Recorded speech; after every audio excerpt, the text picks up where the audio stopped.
And for me, spirituality. I used to ask questions to the students. They have a hard time. Define spirituality in a few words. Define spirituality. And how do you know it is not superstition? I was so frustrated, See, I didn't have my book with me, so I can't give you the textbook answers, right? So now I know where I come from because in China, in many villages in Taiwan, superstition is still very rampant. Let me give you an example, okay? My wife is sick. Sorry about that. And I love my wife. So went to a temple, okay? I said, I want to buy a Buddha so that I can pray to the Buddha. So I pay $100, take the Buddha home and to pray. And she didn't get any better. So I get mad. This Buddha is no use. I go to the temple, the monk said, well, I can recommend to you a more expensive Buddha, which might work better. So I bring the Buddha home, and I worship Buddha. I say, yeah, please help my wife get better. I love my wife. I can live with my wife. Please, Buddha, Buddha. It still did not work. So I go to the temple and say, well, I want to go to another temple. Your temple is no good. I go to another temple, buy some more Buddha. Okay? And finally, I found my Buddha, cost me $500, okay? And lo and behold, my life get better.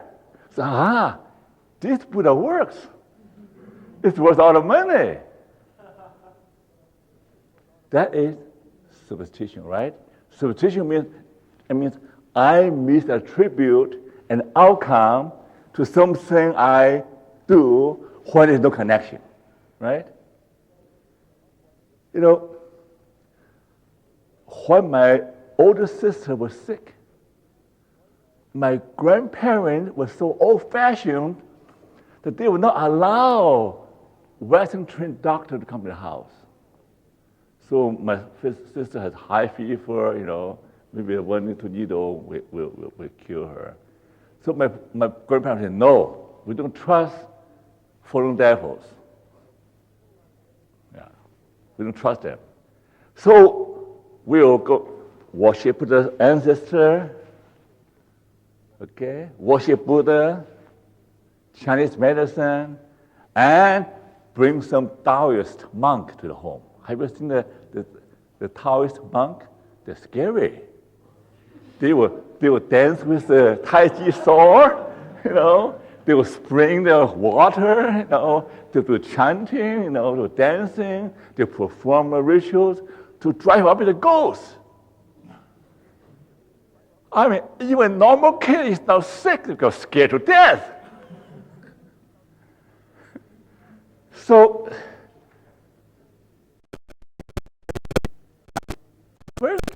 and no wonder the young lady asked me, I said, well, you come to listen to Dr. Harold Koenig. She'll give you all evidence.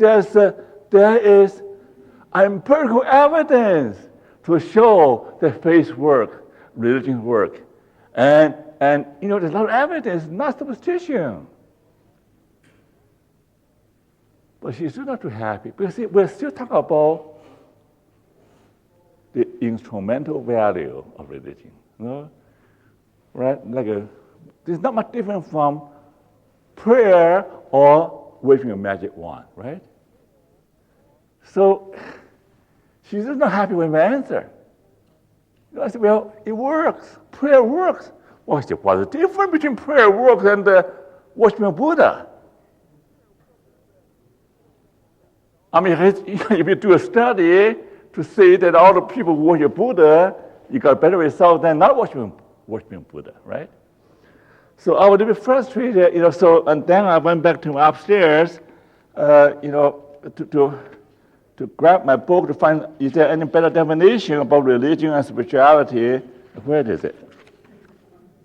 You see, I can write better than I talk, okay? I can act better than I write. Fair enough. Now, this is what I said, okay? Religion is much more than a bunch of abstract concepts or a set of ritualistic practices. It affects how people live, how people die. It affects their moral decisions as well as the choices they make every day. More importantly, it meets their spiritual and existential needs. When properly understood in all its richness and complexity, religion's intrinsic societal value will be seen in a positive light. That's not bad, eh?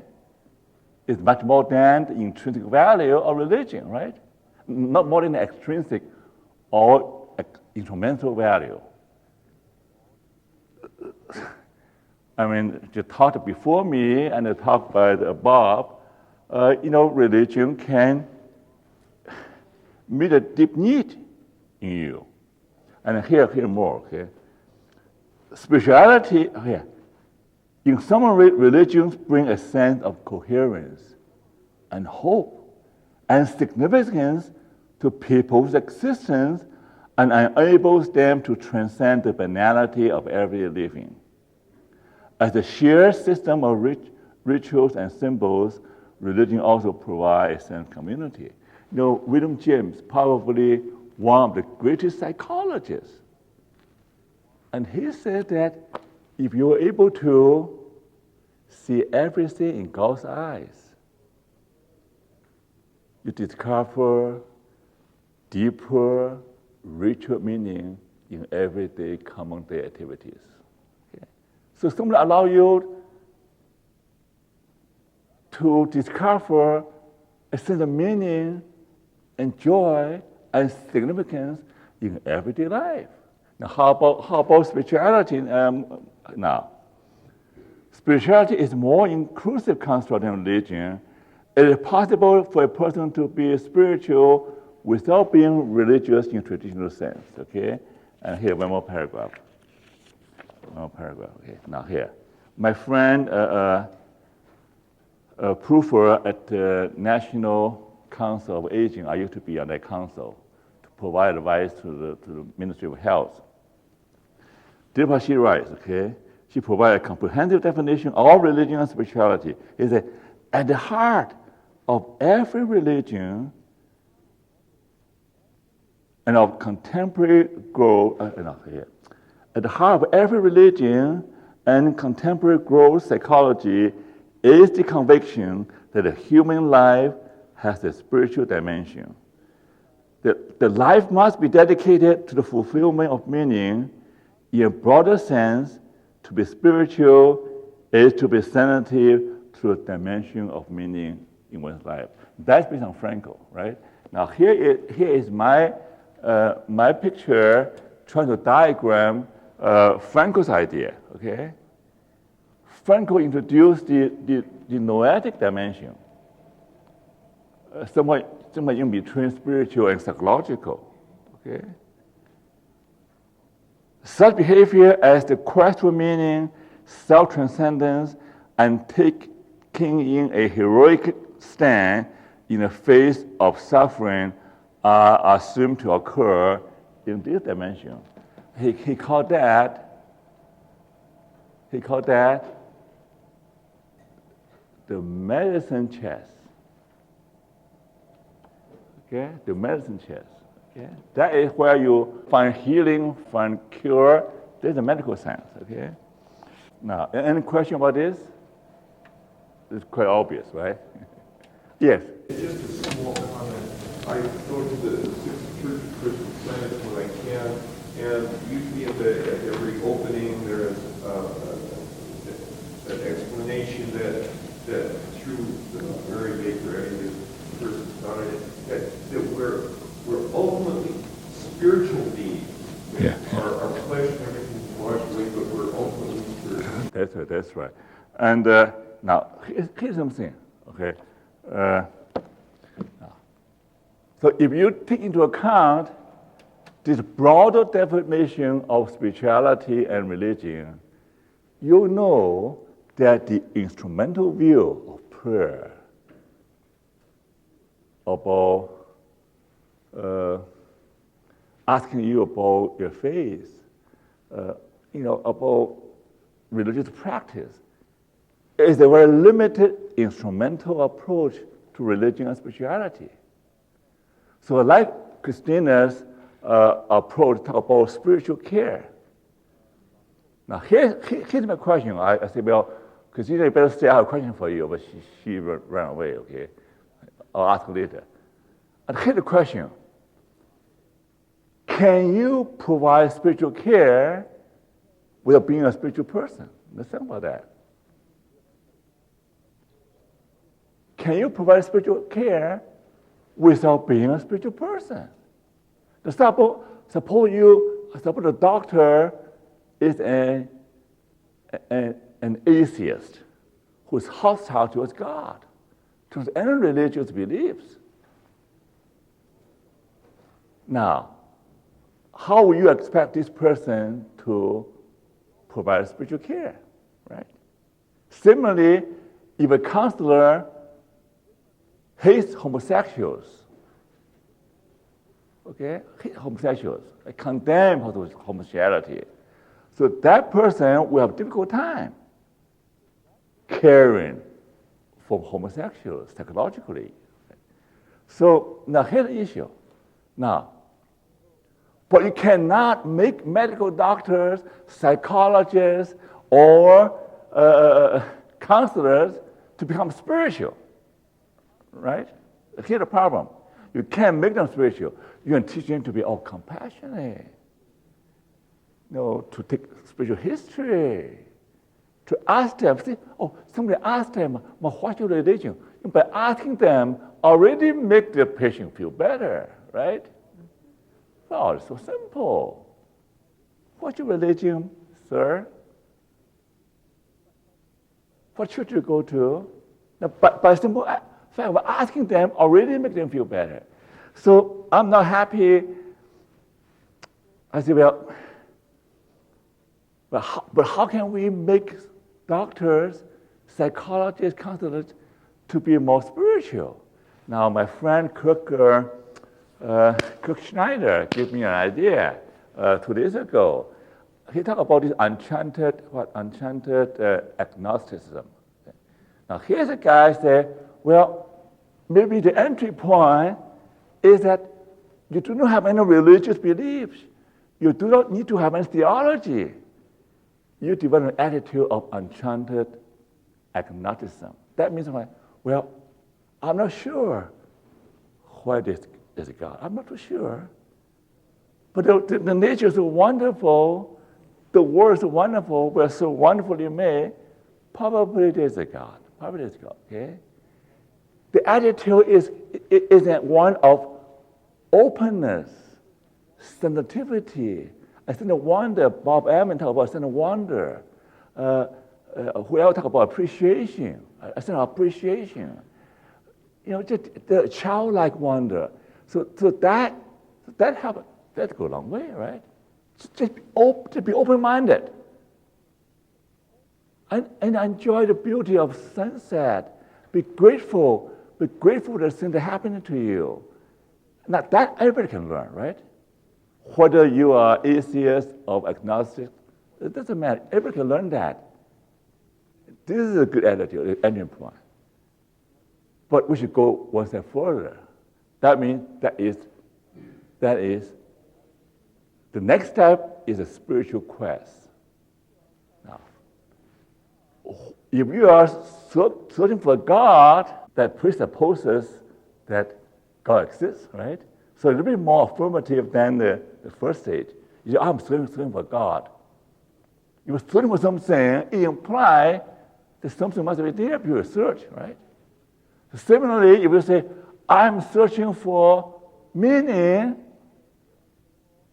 it presupposes that outside you, there is ultimate meaning, there is a structural meaning that can be discovered, right? So it implies that there's something out there, outside you, okay? Not like New Age stuff, everything within you, you know? Yeah. Yes? It seems to me that the search itself has value, so even if in the end there is nothing. That's right. But the search itself, I mean, how about the search presupposes that you believe there's something out there. Well, it's a hypothesis. Yeah, hypothesis, yeah. Fair enough. Now, I just talk about you. Yeah, that's okay, come here. Now, so that is, and the question is, Christina, the question is that can a doctor provide spiritual care without being a spiritual person? That's my question. I hope you answer me. What do you think? Good for you. I think I already answered the question already. I want to hear your answer. Okay, I already provided my answer already. I think by my definition, everyone is spiritual, so. Okay. We're spiritual. Okay. But spiritual at different levels, okay? But there are people who are, for example, I'm thinking about someone who is hostile towards anything religions. There are people like that, okay? And mention about God, anything else. It's difficult for such a person to provide spiritual care. Potentially, this person is spiritual, right? Potentially. But he refused to recognize his spirituality. Okay? So such a person, so that's why the starting point would be Dr. Schneider's point about enchanted agnosticism. Yeah, be an agnostic, okay? Or still there's some wonder, openness, okay? Now, the second one is, I'm lost. I talked to Christina, I forgot where I was before. I'm getting old here. I'm talking about a spiritual quest, okay? And the quest itself, I mean, in a sense, spirituality is never-ending quest. I mean, it never ends, right? You never get it, okay? It's an ongoing quest. But that the journey itself is very exciting. The journey itself gives a sense of meaning, purpose to your life, right? So that's important. Okay? What you discover, what you're looking for, doesn't matter. Okay. Now, the third stage of spirituality, I call spiritual transformation, where the classical example is the Apostle Paul. How many people know about Apostle Paul? Thank you. He had an encounter with Christ, the risen Lord. And he was on his way to arrest Christians. He put them to jail. He not only put them in jail, someone was killed by him and his followers, Stephen. Okay. So he was against Christians. But this encounter with the vision of Christ, of the risen Christ, that is a complete change, profound change in his life. It is visible to everybody around him. It is not a secret, okay? When a profound spiritual transformation happens, everybody around you will notice it, okay? It's not something intellectual. There is a profound change in your belief system, in your priorities, your meaning, okay? So that are three levels of our spiritual stages. So some medical doctors get in that third stage, and I think they're more effective than the first stage. Because when you have experience spiritual life, when spiritual life flowing from you like a river overflowing, okay, then whoever you come in touch with, will be influenced by you. It is something mysterious, something something profound. There's no rational explanation, but it has happened to many people who have experienced conversion. Okay, so some doctors do. Now, finally, I want to make one point about suffering. Many people like to use the scale of hope and optimism. I raise the issue. I say, well, to expect good things to happen, sometimes it's shallow. To believe that I have the competence to achieve things often is unrealistic. I've developed, further Dr. Frankl's idea about tragic optimism. Okay, tragic optimism means that you have a hope that we not die, a hope that survive cancer, trauma, disaster, the kind of serve that will survive anything. The hope that we don't die. Now, this hope is spiritually based. Okay, think about that. Now you think, it's spiritual coping. It's fine, but it doesn't go deep enough if you haven't developed this spiritual-based sense of tragic optimism. There are 5 elements. Number 1, affirmation of the intrinsic value of life. Life is worth living regardless how painful. Affirmation. Frankl discovered that when he was in concentration camp, the life condition was horrible. It's affirmation of the intrinsic value of life. So you don't say, I have so much pain. Please kill me, doctor, kill me. Provide me a pill, kill me. If you have we discovered that if you have this tragic optimism, you will not choose suicide or physician-assisted suicide. Also, not only affirmation of the intrinsic value of life, but also affirmation that meaning can be found in every situation until the last breath of your life. There's a positive meaning can be found. That's one of the basic tenets of logotherapy, right? Dr. Langer, right? Meaning can be found in every situation. The attitudinal meaning, right? That is number 1, acceptance. The second one, affirmation. The second one, acceptance. You mentioned that, acceptance, right? Acceptance means, I know the situation is tough. I know the situation is not very hopeful. I know I'm dying.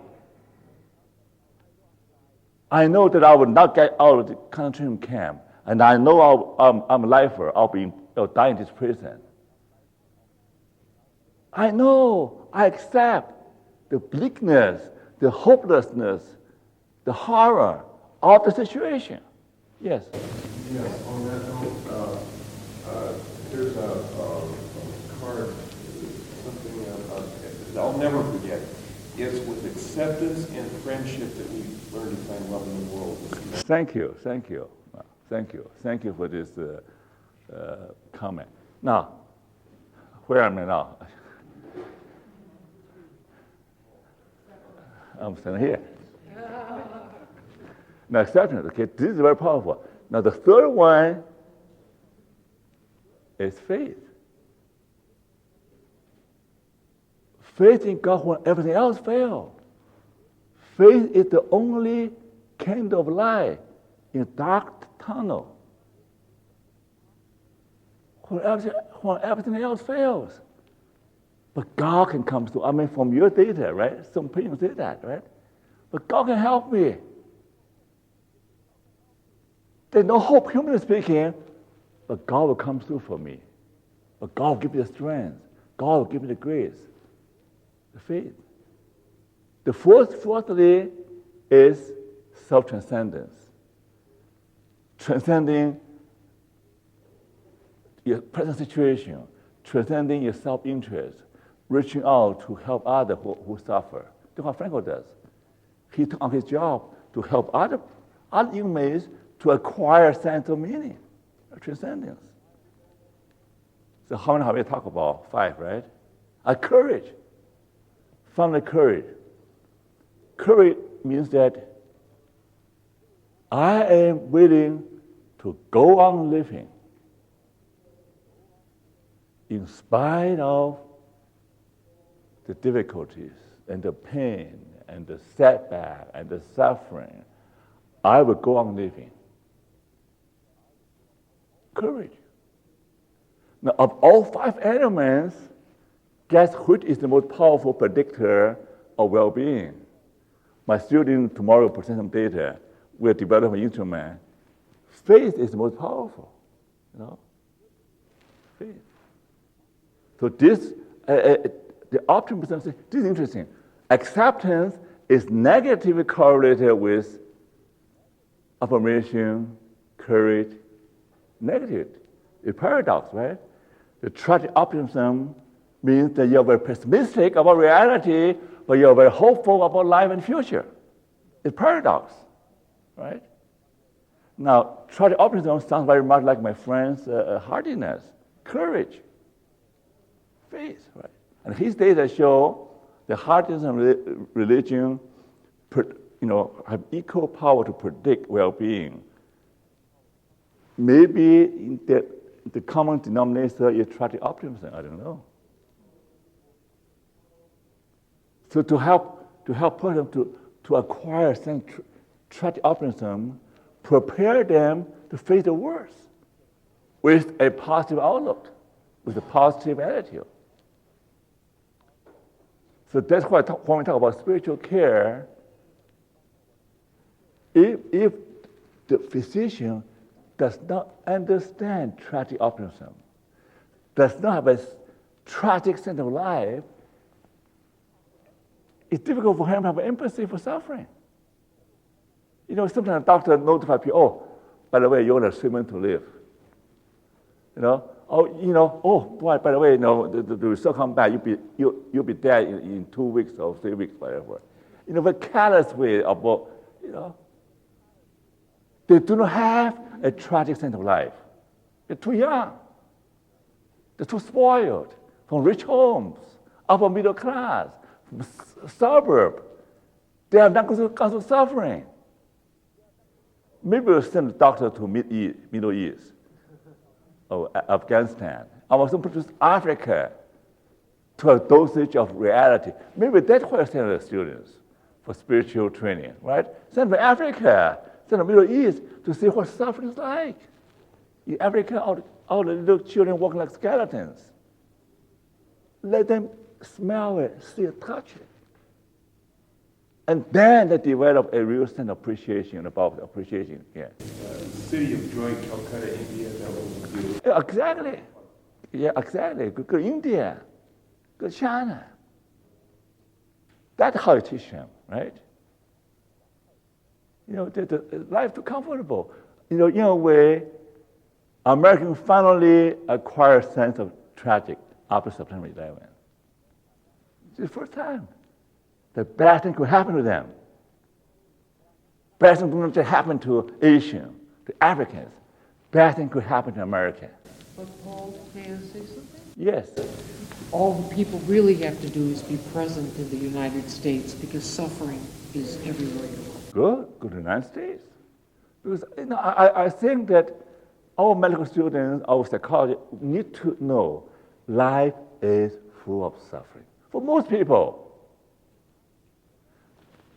some artists, some artists have gone through great suffering. I know some artists, great suffering, mental illness, prisoner of war, and they're able to reflect their trying to over suffering in the paintings. So that's why when we talk about spirituality, let's do not think about in terms of placebo effect, instrumental value. Let's think about that as a life-transforming force. Unless we are willing to be transformed ourselves, All little skills, all the little things we do are helpful, but not very much. But when you yourself are transformed, then you'll be full of compassion, Just become natural. It's not that, learn to be compassionate listening, learn to empathy. When I've suffered, you feel you know what it's like to suffer. I didn't teach you to, show empathy, good listener. It's just natural. People look at you, they know you understand. But you've gone through suffering. So maybe suffering is a good teacher for medical school and for psychologists. That's my talk, okay? Thank you.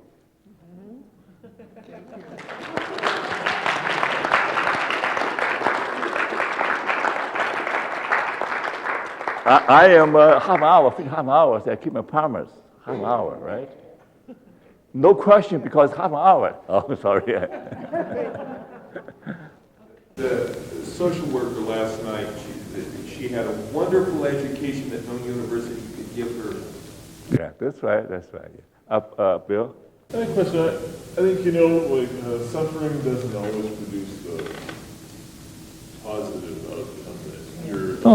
to. And there's always, I think that's what counseling is all about in some senses, is to assist people to come to the positive outcome without quite so much continual suffering. Thank you. I totally agree. Yeah. I'd like to share a poem. I shared it last night, but I'll share it again because it's... Okay. God promised there will be plenty. What if I perish in pitch darkness, chained to past thoughts, past deeds, cluttered with debris, reflecting back from the angles of my dark cave of shortcomings, obscure pile of manure? Or is it compost, decomposing, to hold my soul flowers in new visions of light? God promised there will be plenty. Jesus said, love me, follow me. Thank you. Okay, I have to cut it short now, but I keep my promise. Okay, bye-bye.